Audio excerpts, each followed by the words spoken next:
Hello guys, this is Bryant Tubbs coming at you with another video. Today I'm going to be finally trying to finish up these boxes. We got these a few months back.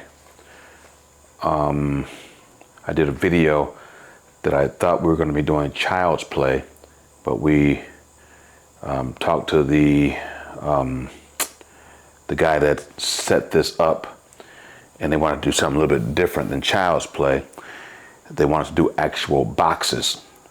So I've shown you guys the piece that we call child's play. It's 4 boxes stacked up, and the bottom base, the bottom box I think is 24, and then goes to 20 or 22, and the top box is stainless steel. It's like 17 or 18, something like that on top.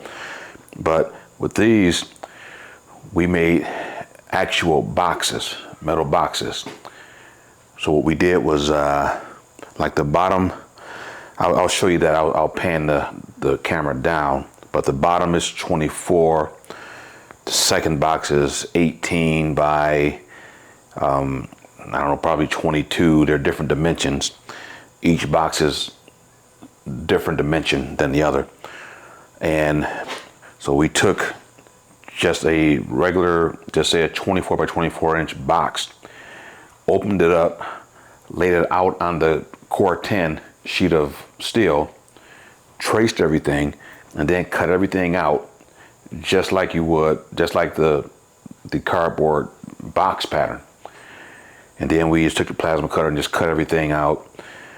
I also did another video.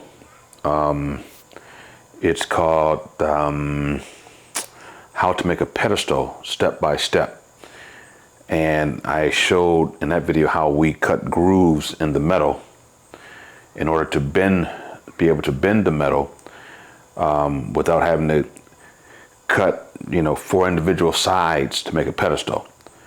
The way we did in the video, I just put grooves in the metal, and we were able to bend the metal to bend the 4 sides to make the pedestal, and just put the cap on. And so that's basically what we did here. Is we used a grinder and the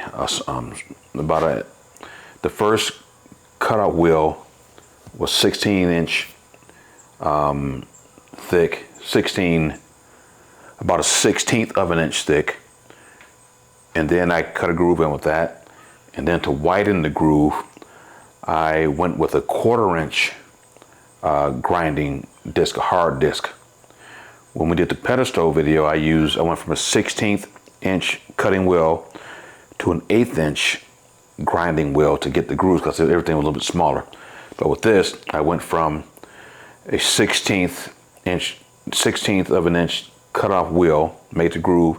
Then I went with a 1/4 inch and made the groove wider so we can bend this stuff. This is 11 and 12 gauge core 10. Whereas in the pedestal video, I was using 16 gauge mild steel. I mean, that's almost paper thin compared to this stuff. This whole sculpture weighs right at 400 pounds. So it's going to be a task moving it from here to where it's going. It'll be going to a packaging company in Indiana. Now, the guy that put this whole thing together, he and his wife owns a packaging company on the western side of Michigan, and a friend of his and his wife's owns a packaging company in Indiana. So the guy that owns a packaging company in Michigan purchased this sculpture to go in front of his friend's building in Indiana. The guy that purchased this and set the whole thing up bought 2 sculptures from us about a year and a half ago. And so he wanted to do this just to kind of surprise his buddy. Well, kind of a surprise, but not really, because initially it was going to be a surprise, but then they decided to put a logo in the box, which is this box. So it has the company's logo in it. The thing is, the company didn't have a logo. They have been in business for years, but didn't have a logo. So they had to create a logo to do for this box. So this project got everything going, and now they have a logo on their building. You know, they can do their shirts and everything else with their logo. And so, and initially, it was going to have a stainless steel backing in here. This is core 10 on the front. And then there's another sheet behind this, which is powder coated blue. It was going to be the core 10, which, you know, will turn the kind of the copper rust color. And then it's going to have the stainless steel coming through in the background, so you can see it through there. But they decided to go with a blue powder coat, which is fine. It's just that, like, every box that, I don't know if you guys even pay attention to boxes, every box has a seam down the side. They have, of course, the 2 flaps on the top, or the 4 flaps, the 2 inner flaps and the 2 outer flaps. Then the bottom is the same way, but down one of the sides there's a seam there. So we put the seams in. We have the 4 flaps on top, the inner flaps, the outer flaps. On the bottom, the same thing. The metal here, 11 gauge, is about 1/8 inch thick. So when they made this front panel, the outer skin is 1/8 of an inch thick, and then the back skin, or the backing here, is 1/8 of an inch thick, which may make this a 1/4 inch on the seam here as far as thickness, whereas this is 1/8 inch thick.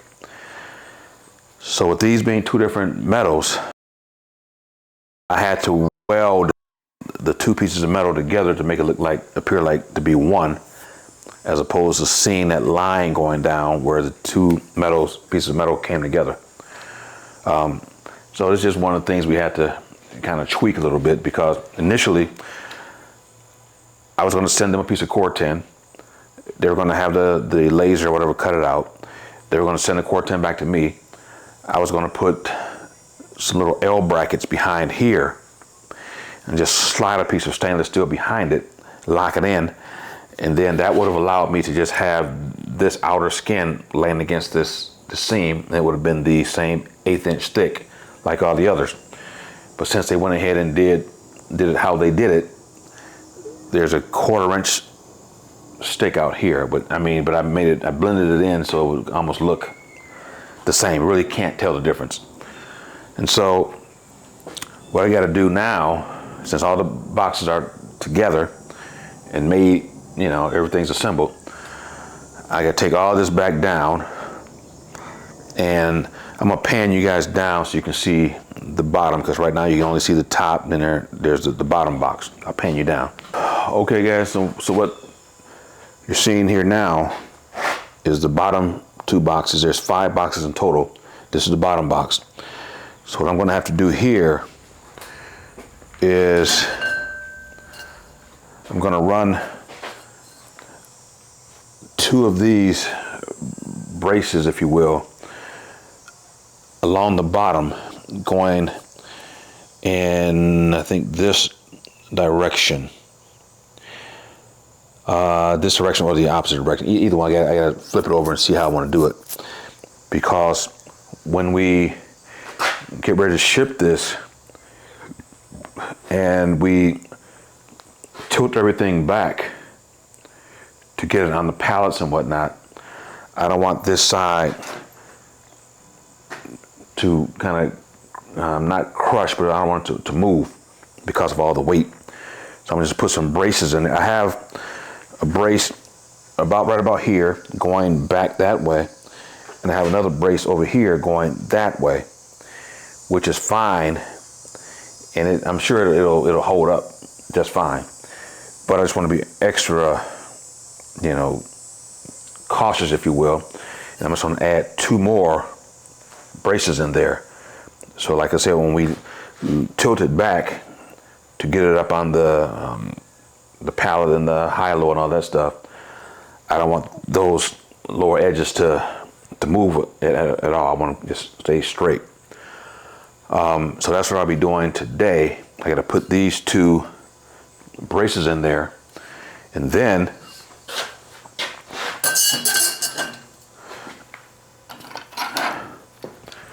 I will be putting what we call them feet, but they're just little brackets. So when you put this on the ground, you can run stakes through them, or you can run your concrete anchors through these, and these will go on right on the bottom down here. There'll be 1, 2, 3, and 4 on the opposite side, so there'll be a total of 4. So when you set this in place on this concrete pad, they can run concrete anchors in and secure it to the ground, so that no one will be able to come along, run into it, and knock this thing over. I mean, again, this is 400 pounds of steel, so we don't want them falling over. So we're gonna be adding, we call them feet, but they're basically just tabs for staking it to the ground. So with that, I'm going to be taking these boxes off carefully one at a time because I waste so much. The top box is about 35 pounds. Then the next one is 85 pounds. And then the third one down is 65 pounds. The one that sits on the base is 95 pounds. And then the base is 120 pounds. So that's a lot of weight. So when I come back, I will hopefully have all these boxes off, and I'll have the bottom box tilted up so you guys can see what it is I'm doing. All right, be right back. All right, guys, I'm back. I just had to take all the blocks off the top, turn this on the underside so you guys can see what it looks like in here. And this is basically how it looks, the cross braces I have in there now. So what I'm going to do, as I said before, is just add 2 more bars on here. I think I'm going to go this way and then put one right about here. And what that's allowing me to do is just get more support on this lower portion, so that again, when we tip it back to either get the pallet underneath it or the high-low, it won't put a lot of stress on this edge. I mean, it's going to stress it, but it won't, hopefully it won't bend, because we'll have the support going across there. So what I'm going to do is I'll just kind of measure from one side to the other, just get these kind of lined up evenly. And I also want them to be close enough together so when I just put the dolly under there just to move this one block, I'll be able to just put the dolly's tongue on these, tilt this back and move it. Because right now there's no place under here to put the dolly. It'll just be on the edge, and it'll kind of just be floating around in there, and this thing will want to fall forward. So I need to have some kind of support there as well. So let me grab my tape measure.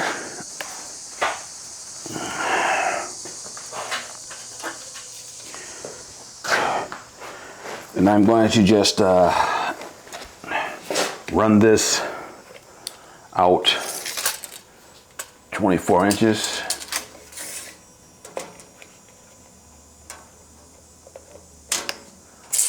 Let me take my helmet off while I'm at it.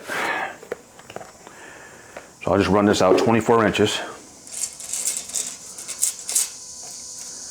So 4 times 6 is 24. So I'll move these. Let me see. Okay, I got the center one. 12 is center. So I'll move it, let's see, about try that 18 here. And then the other side I'll go about right there.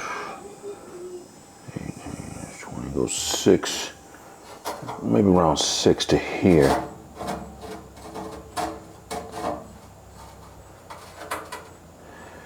So that'll leave about 12 on center. And while I'm at it, let me I'm gonna measure one of my dolly tongues and just see what it looks like. That lower portion of the dolly that fits underneath here is about 14. So let's see. So this is at 7. And I'll move this. Let's see, about 7. So somewhere, I think I like it right about there. I don't want to go too much further in.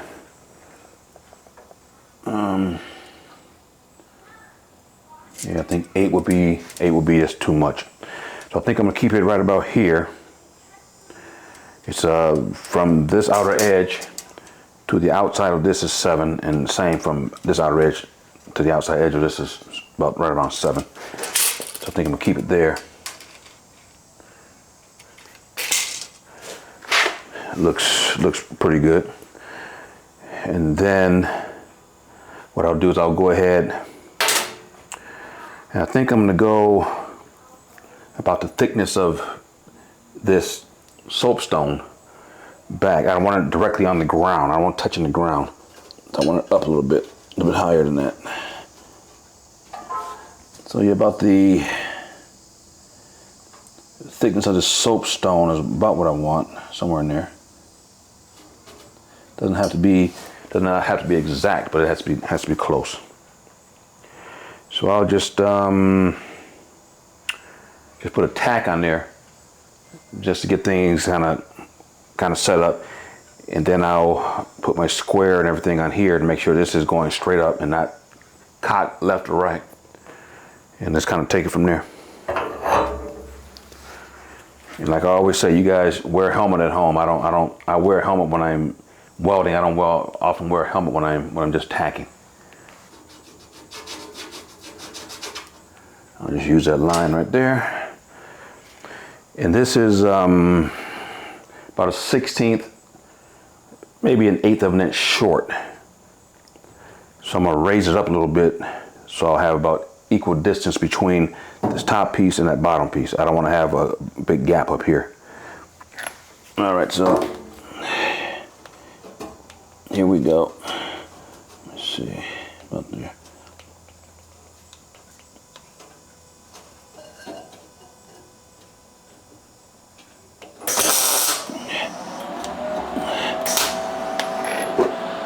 All right. So now I just take my square,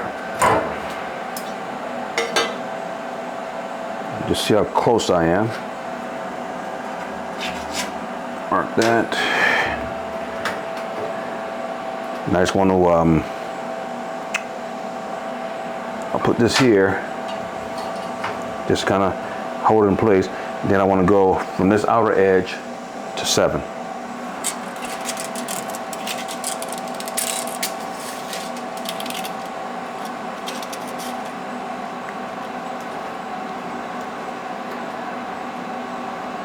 Okay, there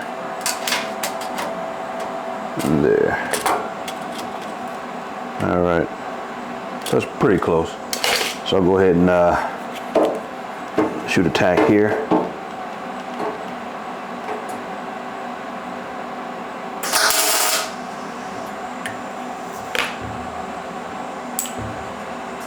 All right, so we got that one in. Now for the other side. And again, guys, I recommend you guys wear a helmet when you're doing this. I just don't. Well, sometime I do and sometime I don't. All right, here we go. Find a spot.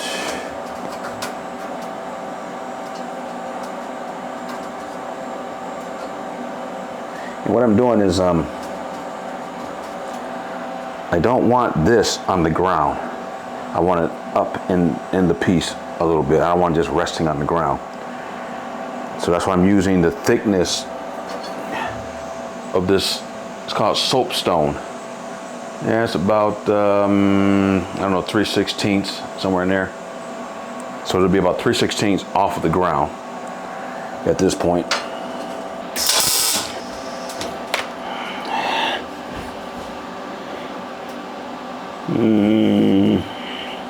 Don't like it, so I'm gonna move it back just a touch.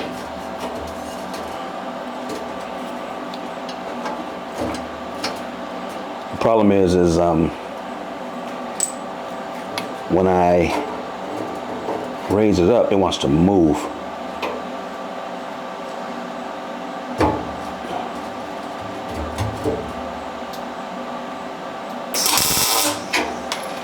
And it shouldn't be this difficult to do.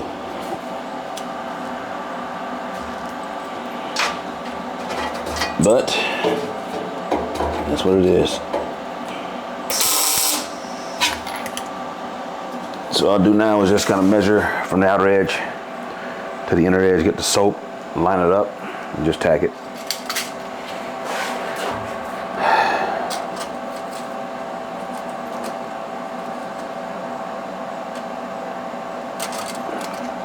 It's there.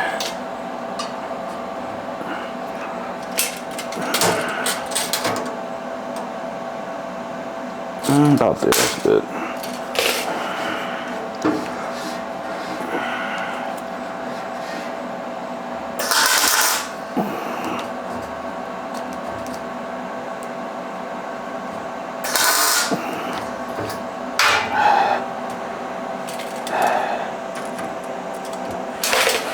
Not too bad.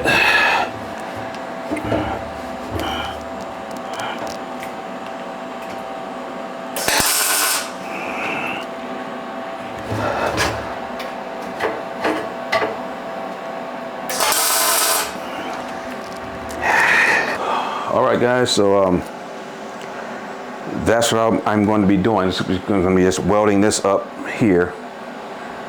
And then after that, I'll just get some paint and just paint these, you know, black. Just some paint and primer. Just paint these black and let that dry a little bit. Then I'll be putting the feet on it I was telling you about, and just kind of keep going from there. I'll kind of let you guys kind of see how I'm gonna just kind of tack this together. But I'll put my helmet on for this because I want to see the welds burn in.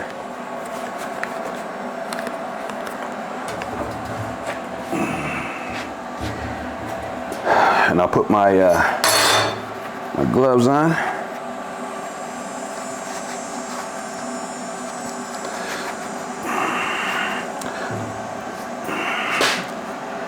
All right, so I'll just be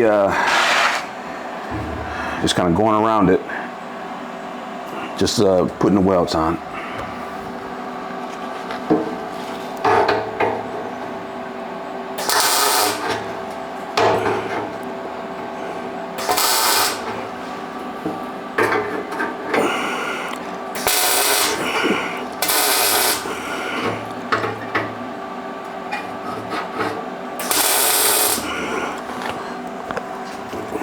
Matter of fact, I think I'll take this helmet off.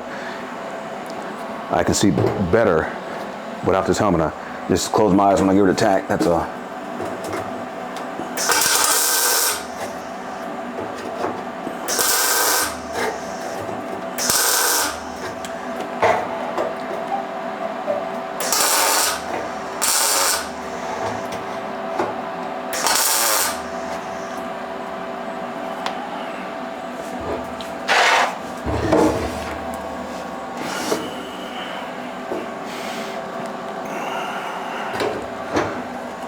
And just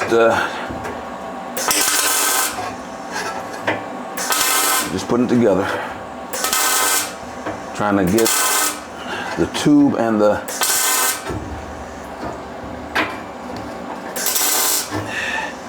top, the tube and the wall at the same time.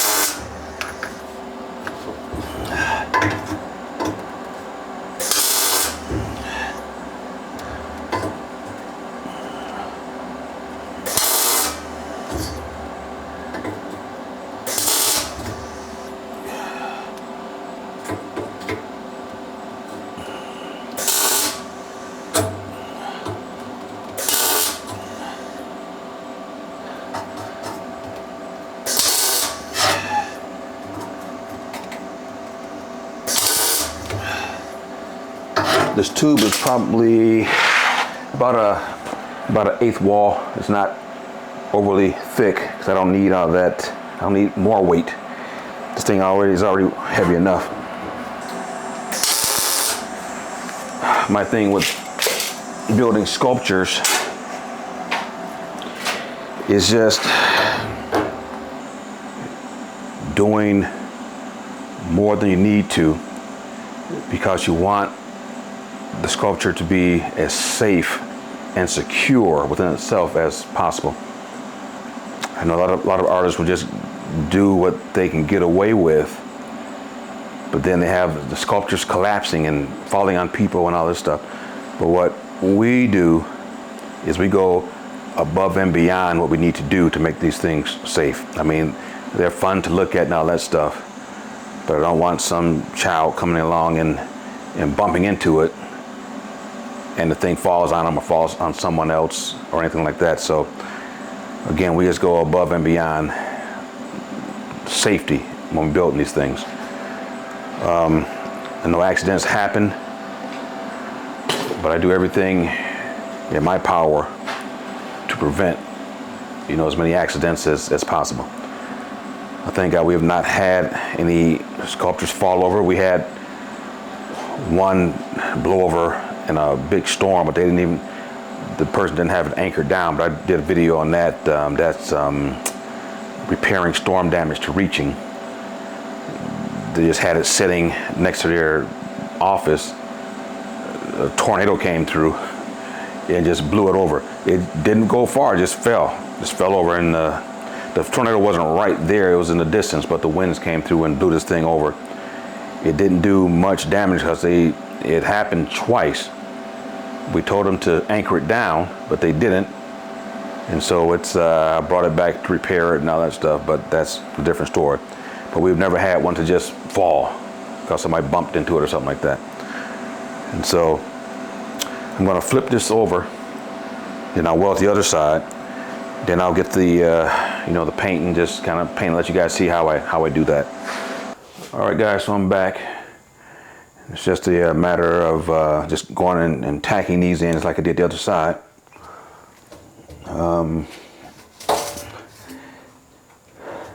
Then, like I said, I'll just kind of spray paint them up a little bit, just so you guys can see how I do it.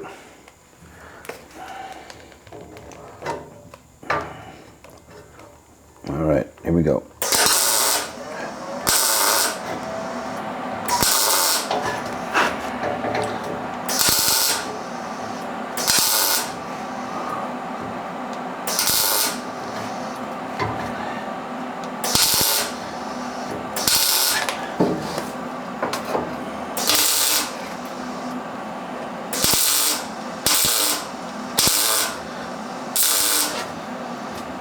Just kind of staying between the two, trying to get them to join together. I often have artists tell me that I overdo it when it comes to safety. I don't think so.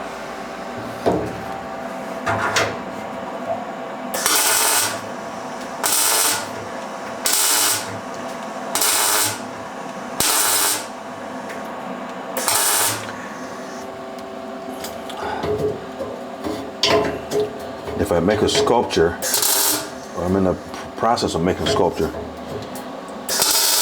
that I don't think is going to be safe,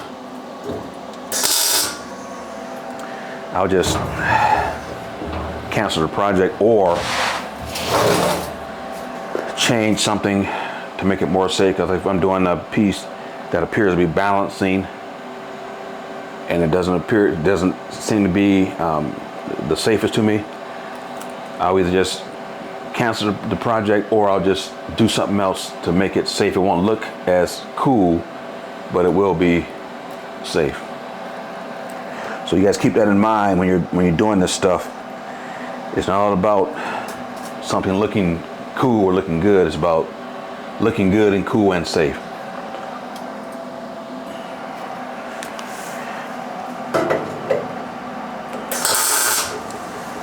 And I definitely don't need all these braces in here, but that's just what I do.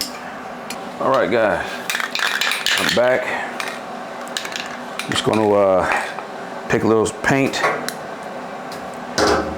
and just spray these, just to protect them a little bit from the elements. And that's this is how I do it.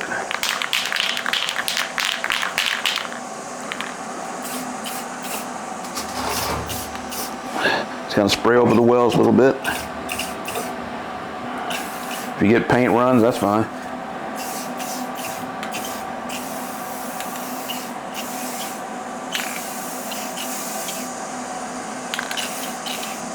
No big deal.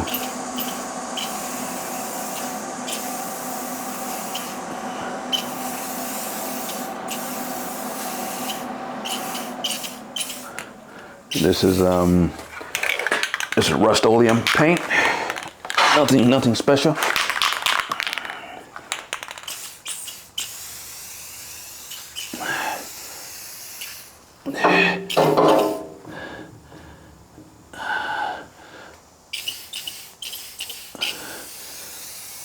It's up and down.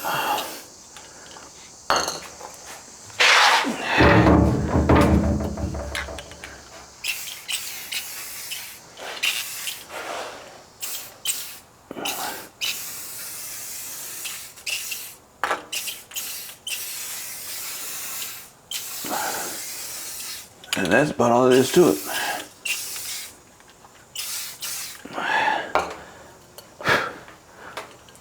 And then I'll take a little bit of engine paint, just go over top of that, just for the heck of it. Again, no real rhyme or reason, just an extra coat or something strong.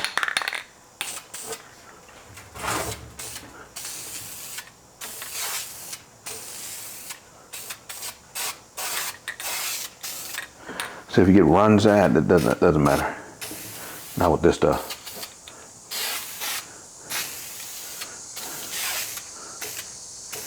If it was a sculpture that you would see, yeah, it'd be different. But it'd be okay. All right, guys, I'm back. So what I'm doing now is putting the tabs on. You know, we call them feet or tabs. We're putting those on.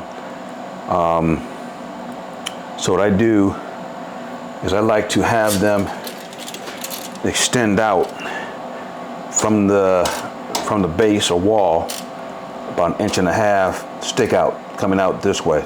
From that to this edge here to that wall. Both of them about 1.5 inches. And I like 1.5 inches because you can get your drill in there to drill your holes into the concrete.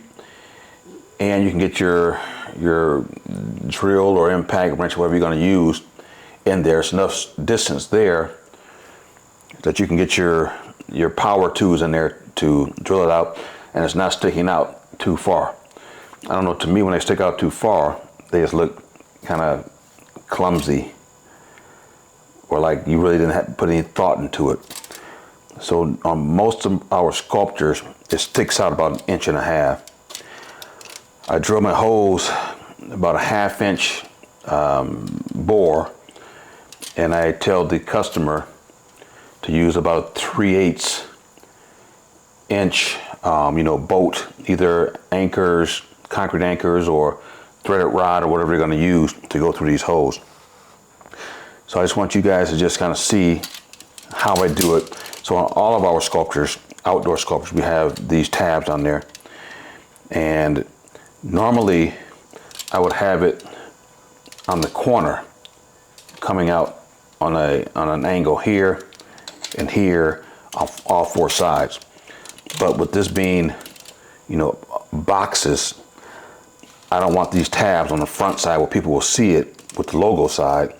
I'd rather have them on the side, kind of hidden on the sides, as opposed to them being one of the focal points, because you got these bolts coming up out of them. It just kind of takes away from the sculpture.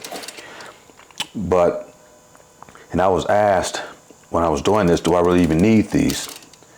I said, yes, I do, and I will not deliver them unless they have these on there, because I want to be able to cover us in case this thing will fall over. If I have the tabs on it, it won't fall over because it's bolted into concrete. But if I don't have those tabs on there and it falls over, then it's on me. So guys, I'm just telling you these things just to protect you. So when you're doing this stuff, always find ways to protect yourself. These are core 10. They're about an eighth inch thick steel, and your bolts will just go through there, and you have a washer and nut on top to hold it down. It just kind of locks it in place. You can go a thicker metal, or I wouldn't go thinner than this, just to be safe. And so what I'm gonna do, guys, is just to show you how I do it. I just basically just tack it in. I just run tacks all the way along the top of it. And then after that, probably after I shoot the video, I'll flip it up and go on the inside and water from the inside, just so it won't have an opportunity to rock on that edge. So I'm gonna go ahead and just run some tacks, just to let you guys see how I do it. And I'm running about a 1/4 inch on the heat, so it'll burn in real nicely. All right, here we go.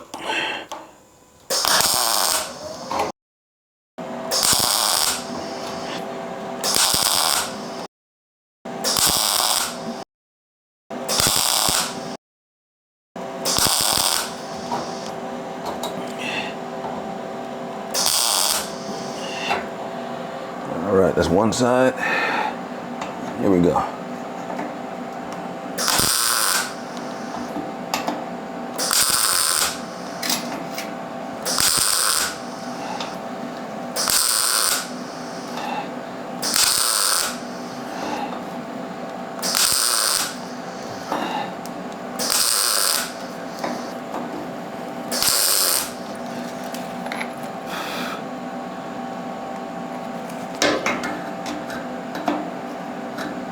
It's so hot that the wood is catching on fire. So I figure that's not too bad of a deal. Well, all right, guys, that's gonna pretty much do it for this portion of the video. And what I think I'm going to do is try and get some shots of me with the boxes on, hopefully, if I can make that happen. There's going to be a lot of distress trying to move these things around, so I might have to just take it outside of the shop, because once we get them built, it's 7 feet 2 inches tall, and I don't want to have to try and lean this thing back to get it under the door to take it outside. So hopefully I'll be able to get some more shots of it, or I might just have to just get a final shot of it once it's all welded up, and I'll just kind of add it in, you know, to the video, just to let you guys see the final product. But that's going to do it for this section. So I'll talk to you guys on the next one, and as usual, peace.